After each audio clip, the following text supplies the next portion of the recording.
صباح wanaagsan saaxiibayaal meel ka soo joogtaan oo diyaar garooba idaacadiina subaxnimo inaad ka daawataan channelkeena YouTube-ka sirta wararka iyo calanka news waana subaxnimo Jimcaha taariikhduna ay ku beegan tahay 8 bisha 10 sanadka 2022 idaacadiina subaxnimona qodobada ugu waaweyn waxa qayb ka maxaa ka soo baxay shirkii golaha wasiirada ee Galmudug madaxweyne Qoorqoor oo xalay shir degdeg ah isugu yeeray wasiiradiisa kadib iscasilaada wasiirka amniga iyo wasiirro kale la filay in iscasilaan oo madaxweynuhu ka hortagay haddaba natiijooyinkii soo baxay shirkii degdeg ah ee golaha wasiirada iyo qorshaha madaxweyne Qoorqoor ayaa idin soo gudbin doonaa isla Qoorqoor oo damacsan in isku shaaneen degdeg ku sameeyo golihiisa wasiirada macluumaad ku saabsan xaqiiqada xaaladda adag wajahaya madaxweyne Qoorqoor wasiirro la filay in iscasilaan doorka arinta Farmaajo uu ku leeyahay ayaa idin soo gudbin doonaa dib u soo noqoshada kooxda Ahlusunna oo la sheegay inay ka dambeeyaan kooxo badan oo siyaasadeed oo raba in kuraas ay ka helaan ay ku jiraan hogaamiyaasha mucaaradka iyo sidoo kale bila Soomaaliya haddaba yeeyta cidda gadaal ka taagan Ahlusunna ee maalgelinaysa xogo siro arinta ku saabsan ayaa idin soo gudbin doonaa xiriirka dawladda Qatar Imaaraadka Carabta oo soo hagaagaya iyo saameynta Soomaaliya ku yeelan karaan arrimaha doorashooyinka ayaan idin soo gudbin doonaa xilli Qatar si kafool ay kula kulantay ra'iisul wasaare Roble iyo go'aano ay gaareen macluumaad ku saabsan iyo qaybka midowga musharraxiintu waxay ku kala qeybsameen sugudda waa habka loo wajahayo kiiska Ahlusunna iyo sida ay kiiska ay tahay in kooxdaasi lagula dagaalamo midowga musharraxiinta oo kala qeybsamay kuwa soo jeeday in la dagaalamo Ahlusunna iyo kuwa diiday oo wada hadal la ogolaaday haddaba yeeyta cidda Ahlusunna maalgelinaysa cidda gadaal ka taagan oo taageersan kooxdan iyo xogaha qarsoon arintaasi ku saabsan ayaa qayb ka Somaliland oo sheegtay in weerar lagu soo yahay haddaba yeeyta cidda weerarka ku saabsan Somaliland wararkii ugu dambeeyay xiisad dagaal oo saako Jimcaha ka taagan gobolkaasi Galgaduud iyo Maxamed bin Salman dhaxal sugaha Sacuudiga waxa uu iibsaday kooxda Newcastle ee ka ciyaarta horyaalka Premier League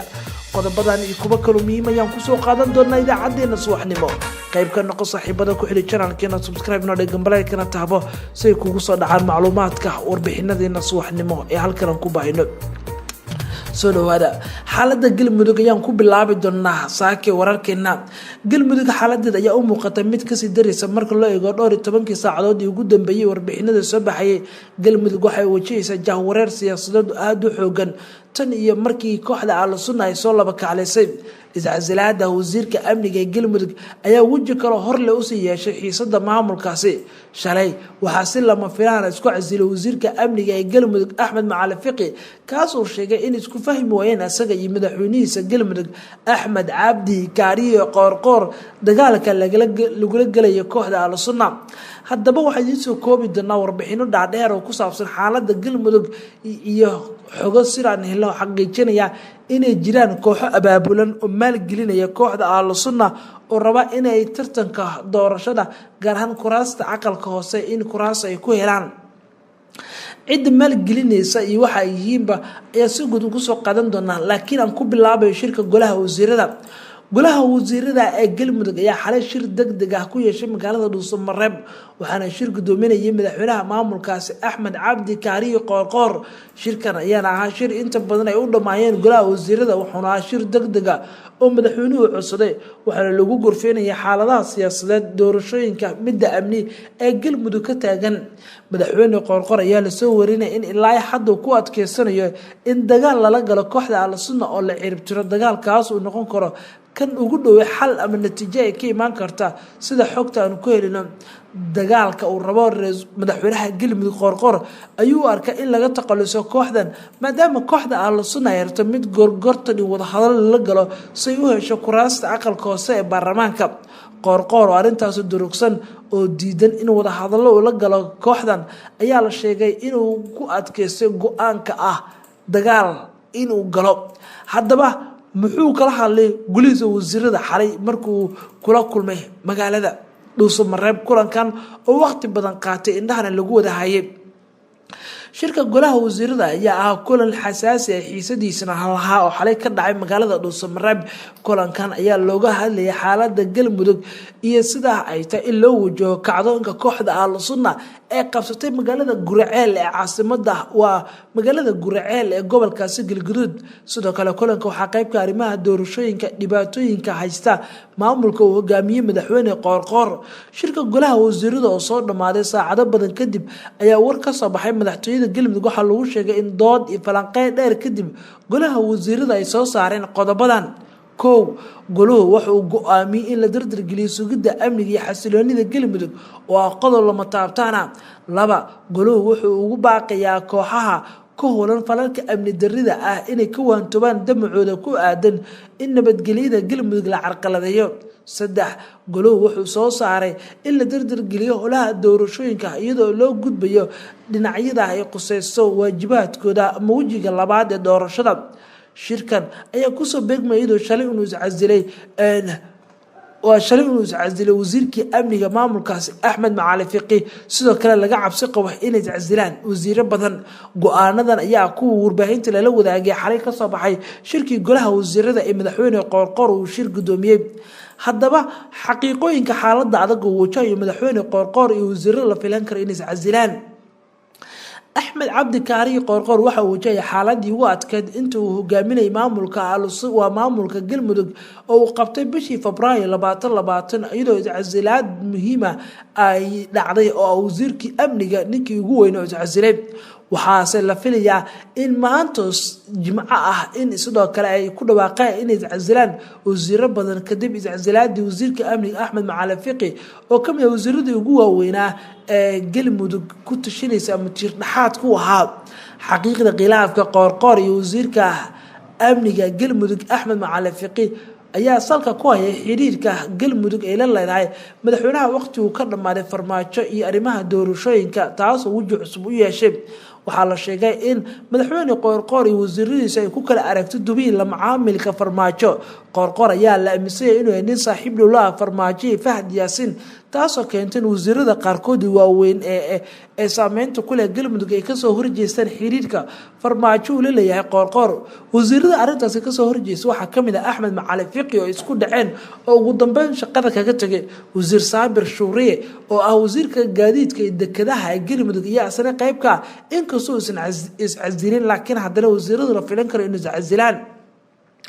waxaa shaki weyn ka dhashay ciidamo fara badan oo Farmaajo u soo diray magaalada Dhuusamareeb si ay dagaal ugu qaadaan kooxda Al-Sunna ay ku qabsadeen magaalada Guraceel ee deegaano kale waxaana Farmaajo iyo Qoorqoor ay wadaan qorshe dagaal oo lagu muquulinayo kooxda Al-Sunna maadaama kooxdaas loo arkay inay tahay koox rabta in markale saaxadda siyaasadda ay ku soo noqoto arinta shakiga sii xoojisay ayaa ah in Farmaajo taageero military sanad walba uu siiyo madaxweynaha Galmudug Qoorqoor xilli si weyn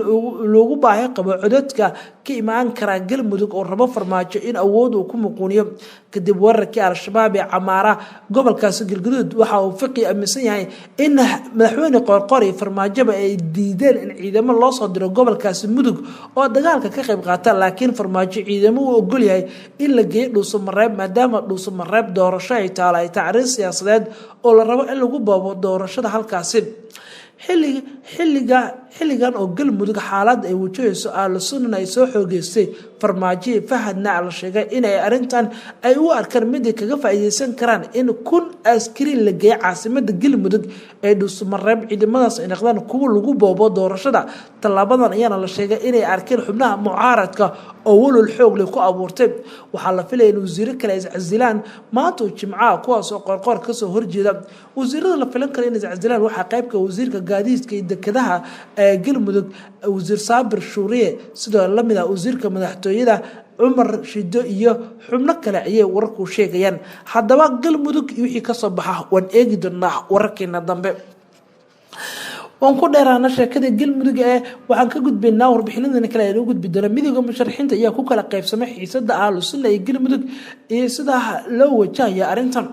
warar lagu kalsoon yahay weelay channelkeena sirta wararka ayaa sheegay in midowga musharraxiinta ay ku kala qaybsameen xiisada ka tagan Galmudug halkaas oo kooxda Al-Sunna mar kale dib u qabsatay ila wareediyo ka tirsan midowga musharraxiinta ayaa channelkeena sirta wararka u sheegay inay ku kala qaybsameen nooca taageero ee dagaal ee Al-Sunna ee helayso ila wareeda ayaa sheegaya inay ku kala qaybsameen nooca taageere ahlu sunna ee taageersan maamulkaasi Qoorqoor iyo waliba in la taageero ahlu sunna ama Qoorqoor ama in la xal laga noqdo waana saddexda qodob ay kala qaateen xubnaha khilaafkan ayaa hortaagan in golaha oo war-saxaafadeed lagu mideysan yahay uu ka soo saaro xiisada oo aan ilaa hadda si isku duubanaysa kaga hadal xubnaha mucaaradka kadib markii la isku raaci waayay qaabka loo dhigayo qoraalka xogta waxay sheegaysaa in xubnaha midowga musharraxiinta sababaha isku raaci la-ayn ka hadlida kiiska ahlu sunna ay tahay in ayagoo saddex qayb u kala qaybsan waa kuwa soo jeediyay in lala dagaalamo ahlu sunna oo la ciribtiro kuwa soo jeediyay in ahlu sunna wada hadallo lala golo aan lala dagaalamin iyo kuwa soo jeediyay in dhexdhexaad laga noqdo oo si siman arintan looga hadlo waana saddexda qayb ay u kala baxeen ra'iisul wasaarihii hore Soomaaliya Xasan Cali Qare ayaa soo jeediyay in si buuxda loo taageero maamulka Qoorqoor oo awood ciidan ku dhisay xukuumadda asaga ra'iisul wasaaruhu ka ahaa sidoo kale Qoorqoor la taageero Cabdiraxmaan Cabshukuur ayaa sidoo kale soo jeediyay in Qoorqoor la taageero oo aan la taageerin kooxda ahlu sunna hase yeeshee xubno ka mid ah golaha oo ka mid yahay madaxweynihii hore ee Galmudug Cabdikariin Xuseen Guuled ayaa soo jeediyay in taageero shaacsan loo muujiyo Qoorqoor iyo isku dayga awood sheegashada taas oo ka dari karta xaaladda horseedi kartana dagaalo hor leh ayuu yiri Cabdikariin sidan xogta ku helnay Guuled iyo Cabdikariin ayaa soo kala saaray laba bayaan oo talaadadii ay kaga hadleen arintan waxaana laga dareemi karay aragtidooda Guuled wuxuu ku baaqay xal iyo si nabada in wax lagu dhameeyo halka Qeyr uu yiri si leexad lahayn ayaan u garab taaganahay nidaamka dawliga ah ee maamul goboleedka Galmudug cid kasta oo ka hor timaadana waxaan rabaa in cagta la mariyo ayuu yiri ra'iisul wasaarihii hore ee Soomaaliya Qeyre dhinaca kale xubno ka tirsan